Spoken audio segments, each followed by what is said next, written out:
మనిషి తాను తినే ఆహారాన్ని తినే ముందు కంచంలో ఉండగా 2 చుక్కలు నీళ్లు జల్లి, పరమేశ్వర ఇది నువ్వు నాకు ఇచ్చిన ఆహారం, దీన్ని నీకు సమర్పించి నేను తీసుకుంటున్నా అంటే గుళ్ళో మహానైవేద్యం పెట్టిన పుణ్యం ప్రతి మనిషికి వస్తుంది. మీరందరూ అన్నం తినే ముందు ఆ పని చేయండి, ఆ పుణ్యం మీకు అందరికీ వస్తుంది. కాస్త 2 చుక్కలు, ఇది బ్రాహ్మణులు మాత్రమే చేస్తారనుకోకండి, అందరూ చేయించింది.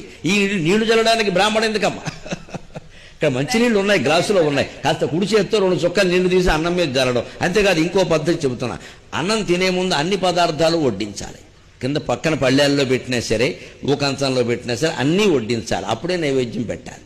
అలాగే అన్నీ వడ్డించాక నైవేద్యం పెట్టాక దేవుడికి దండం పెట్టుకున్నాక, ఇది నీవు ఇచ్చిన ఆహారం నీకు సమర్పిస్తున్నా తండ్రి, నన్ను దయచూడు అని 2 మెతుకులు నోట్లో వేసుకుని ప్రాణాయస్వాహ అపానాయస్వాహ అని బ్రాహ్మణులు అంటారు. మనం అందరం అనలేకపోవచ్చు. 2 మెతుకులు నోట్లో వేసుకుని దేవుడు తిన్నట్టుగా అనుకుని మిగిలిన అన్నం తినాలి.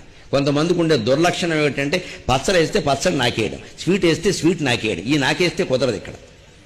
అది చాలా దుర్లక్షణం, అది మానుకోవాలి. ఏది వేస్తే అది నాకేయడం ఏంటండి? అన్నీ వేసే వరకు ఉండద్దు.